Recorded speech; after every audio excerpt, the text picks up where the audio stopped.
The Alex Jones Show. I will be with you into the fourth hour as well. Coming up at the bottom of this hour, we have Syrian Girl, a regular contributor to the show, to talk about the big subject, the fact that we've now got US destroyers, submarines, aircraft, refueling, planes, all circulating, all heading, all steaming towards the region for this anticipated Tomahawk missile attack on Syria. Of course, it happened last year. They had an investigation into that, and it only emerged recently that there was no evidence whatsoever as to who did the previous chemical weapons attack, just as there's been no proper investigation into the attack that happened on Saturday night. So obviously Owen's talked about Mueller, he's talked about Michael Cohen, and we're going to focus on that a little bit later, but I'm going to head into Syria before the interview starts.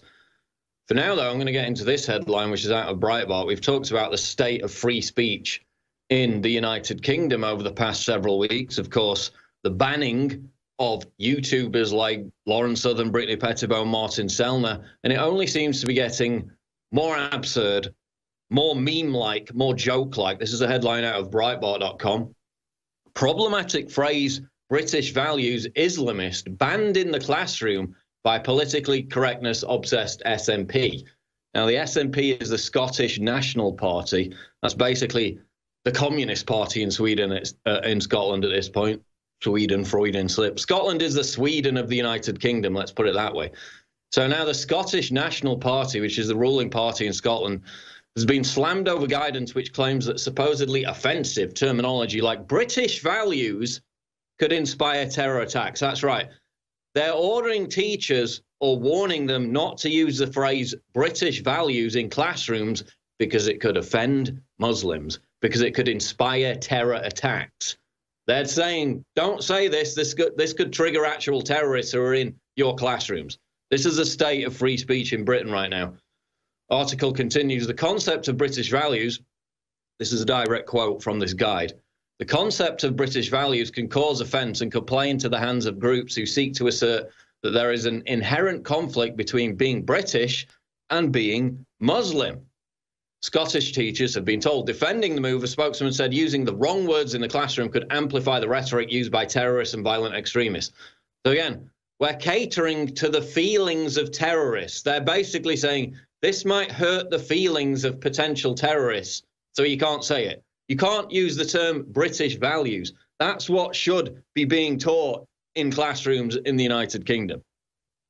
British values. That's the problem as to why we have no authentic pride, no authentic civic pride in this country, no kind of firm belief in our own, our own civilization at this point, Western civilization. It's been denigrated. It's been debunked at every possible opportunity. We're made to feel guilty about colonialism and all these other historical sins, about slavery, even though British people were the first to end slavery, way beyond or way before any other country in the world, basically, and it still exists in numerous Middle Eastern and African countries today. No, we should be made to feel guilty about it. Like, that is a British value. We ended slavery. William Wilberforce. Why is that not being taught? Why is the very phrase British values not being used? They're threatening teachers. If they say British values, it could offend potential terrorists. Absolute joke country at this point. Meanwhile, you've got all these radical schools where they're teaching kids Islamist propaganda in Birmingham and all these other cities. Nothing happens to them, no. But you can't say British values in a British school teaching kids history. How topsy-turvy is that?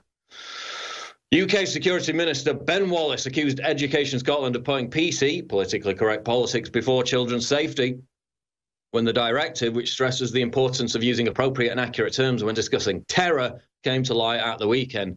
We're going to continue with this because they've cited other phrases that they can't use either for fear, for concern of offending Muslims. We'll be back. This is the Alex Jones Show live. Don't go away. Infowars